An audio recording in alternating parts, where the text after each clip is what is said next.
and racing vans. Racing 393 here today.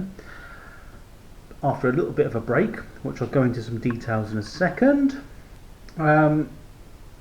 Right, so we're back onto the, sorry about that, heard a noise. We're back onto the Eclipse 4, my 112 Pro LMP chassis build. Last time I left it here, we had the body shell fitted, and it's pretty much a rolling chassis. I've got to cut the front arches out, as you can see, and fit a front servo.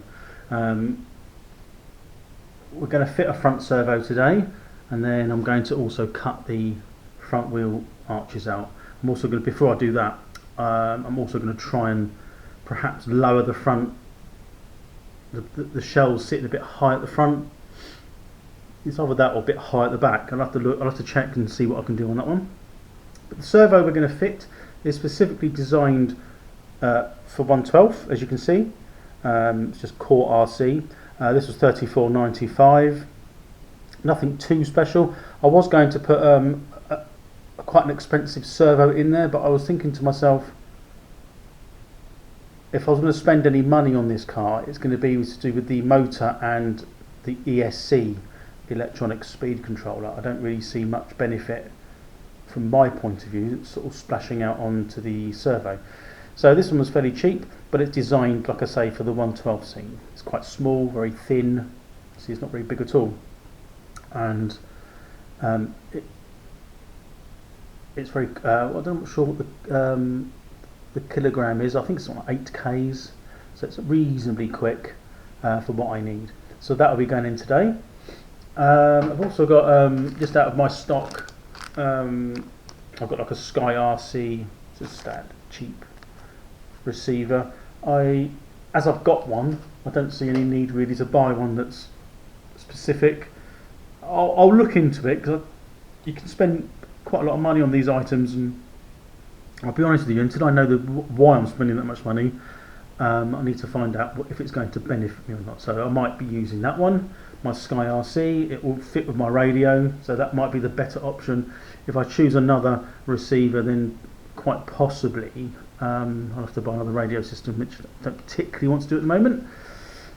So what else? So this is a new camera. This is something else. This is what was delaying me do some more videos, to be honest. I sold my camera, and I was going to go down the sort of the Hero 9 or 8 route, and I had one of those in my basket, as it were, online, and you know, it totals up once you sort of get a few accessories that you want. It's sort of getting on for nearly £300 or more. I was thinking to myself, do I really need that? I've got a Hero 3 somewhere, which I used to use when I was karting. I can't find it. So, considering I'm not going to be using it as such a speed with X Games and the likes, you know, diving down hills or jumping off of cliffs, I don't need anything too robust. It's only literally going to be sitting on a stand, looking at a car, maybe outside, attached to myself when I'm using the car. So, although this one is waterproof, I don't need it to be super high tech. So I've got a new camera. A couple of good things. It's got like a little remote, which I put there. So that's quite handy. Having to sort of,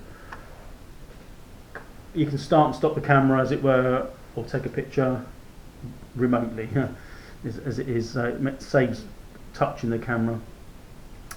This is a 4K camera, and I've currently got it on the normal setting, which is currently 4K at 30 frames a second.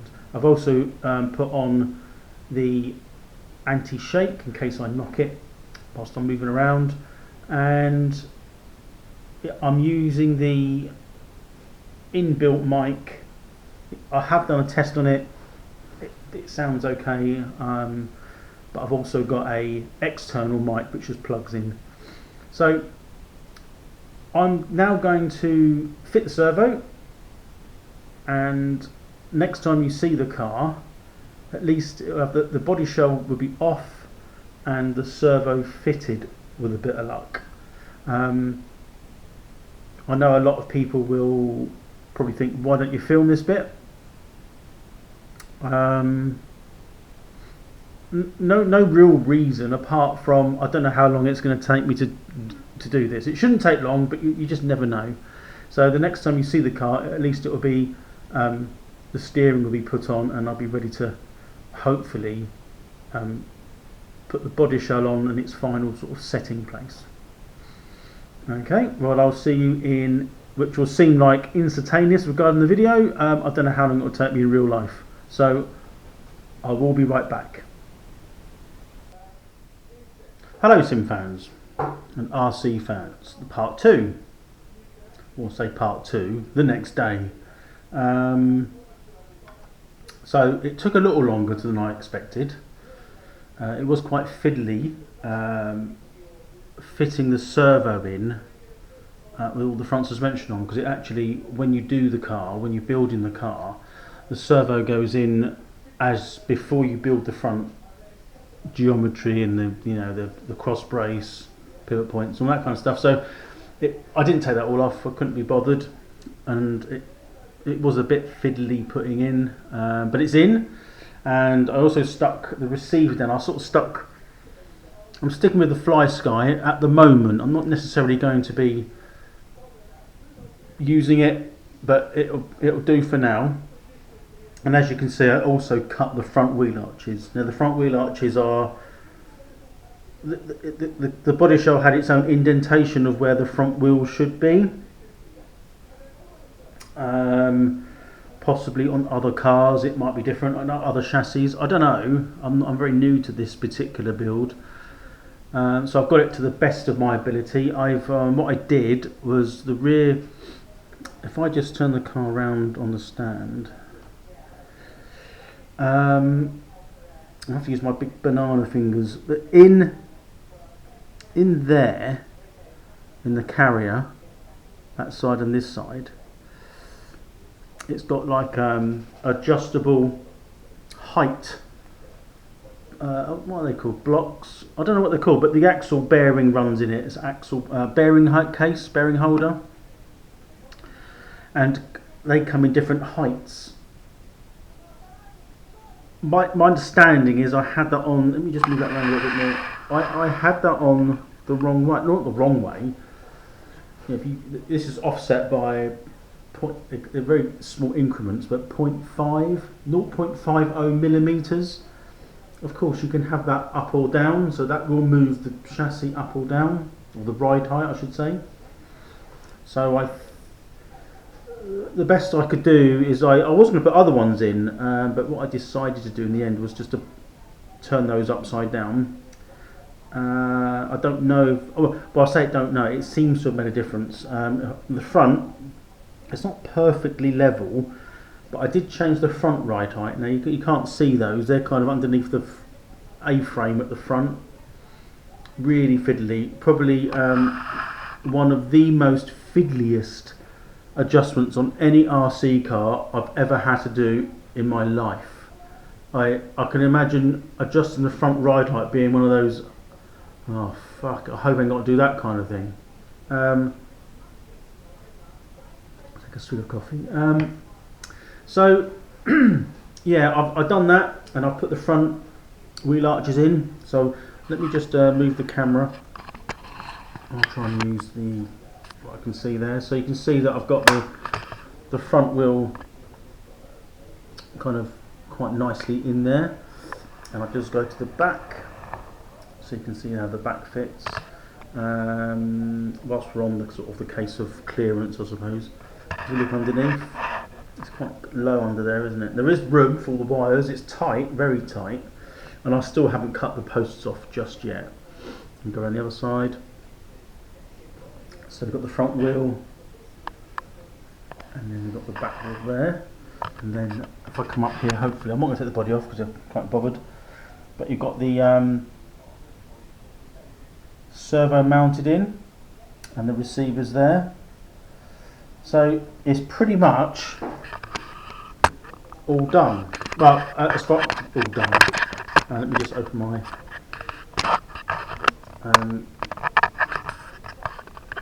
well, I'm trying to. I'm doing a very good job here. Camera stand.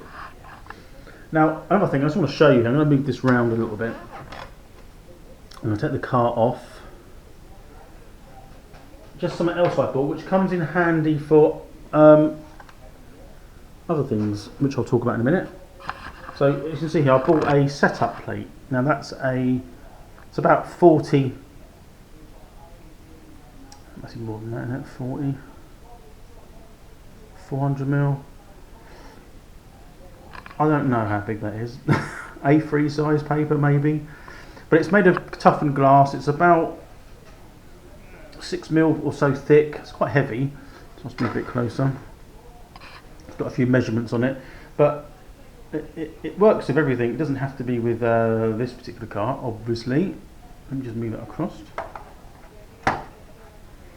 So it's really, really good for setting ride heights and track and things. It's just something that's dead flat. I mean, you could use a table, you could use anything. Just be fair, but it is nice to have something that you know is flat. And you can see, I think if I go down there, you can see that the body shell is lower at the back and at the front. It can't go down any lower anywhere. So it's probably more cutting and trimming rather than anything else. The chassis looks okay to me. Happy to be correct on that, of course. But that can be used for 1/10 buggies. Move that over there for a minute. 1/10 buggies, and I'm just going to move the camera, if I can, down a tad. Yeah. All types of different buggy. I think 1/8 won't fit on there, but certainly any 1/12 and 1/10. So what's next? So I did a bit of research yesterday, and my next purchase, speed controller. I've got a choice of two. Hobby Wing I'm going to go with, only because I'm familiar with Hobby Wing, how they work. But there's two that one of the two I need. One is, I can't remember, I'm not going to quote the models because I can't remember, but one is about 114 quid, give or take, depends where you get it from, and that's based on more for the stock class. So so basically the standard, when everyone's running the same turn motor, I would guess, and things like that. And then that's 114. There's another one which is, it jumps up. So this is kind of what most of the 1/12 scale drivers use at professional level, at world class. I would use world class level, and that's £189 for a speed controller, and it's designed for the 1/12. So is the other one, based on its compatibility, size, weight. You haven't got a lot of space inside these cars. So that would be that thing I'm going to purchase. That's the next thing. Sorry, the next thing I'll purchase. Won't be for a little while. What else? Well, with the speed controller, you need the LCD programmable box. I've got one for my other Hobby Wings, but this one's specific for that. It's a bit, it's 20 quid. But I'll get it anyway. So that takes that to probably, I mean, I've priced it at 199. I've got the receiver in there. What else? The motor, obviously, that's about 80 quid. And then you've got to get the pinion and a 1S LiPo battery, which I'm going to hold off for now. That'll be the last thing I buy after I've been reading up on the LiPo batteries. I'm just trying to think what else. Can't think off the top of my head now. I think that's it. So at the moment it's got to be about another couple of £100 spent just for a speed control. I suppose you could put any motor in there for now to test it out, but I've got to get a brushless motor. And then once that's done, it'll be probably testing it, which I'll do on a stream, well not a stream, on a video.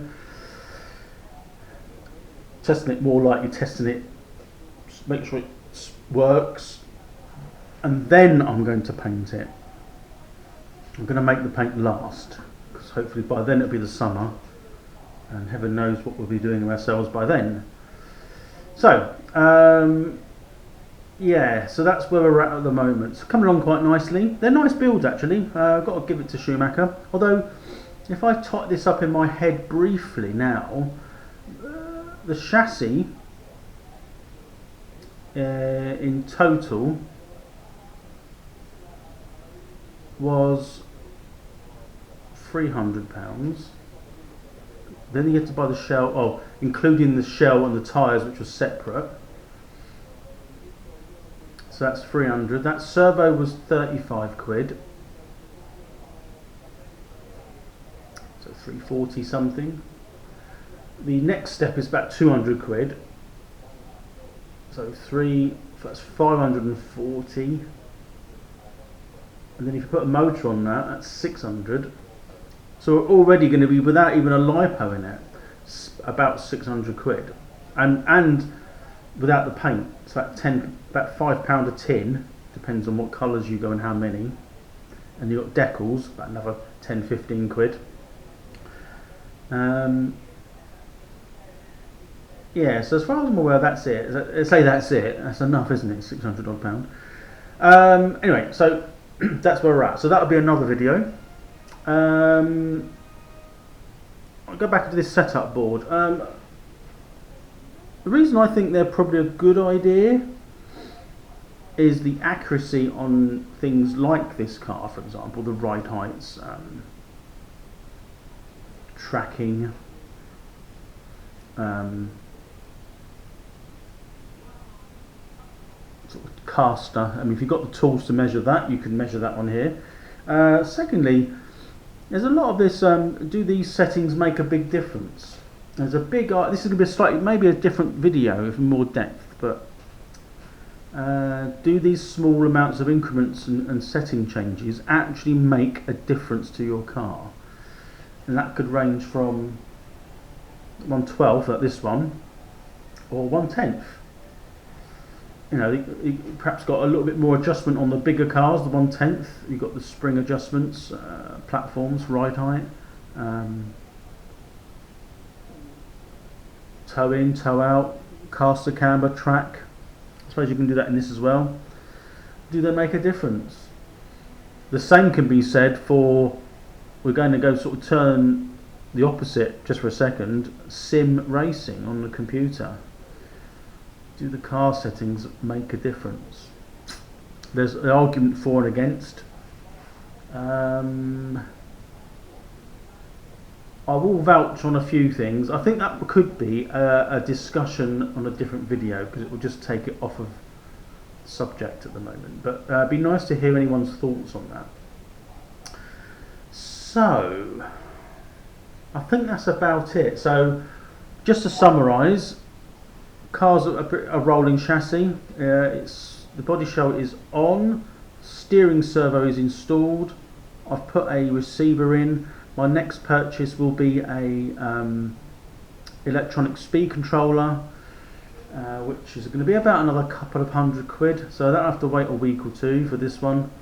And then I will put another video out when I've purchased that, installed it, and go through some details of, perhaps a bit more detail about the speed controller and what it does. Anyway, I hope you've enjoyed it. Thanks for listening, thanks for watching, and I shall see you in the not so distant future. Bye for now.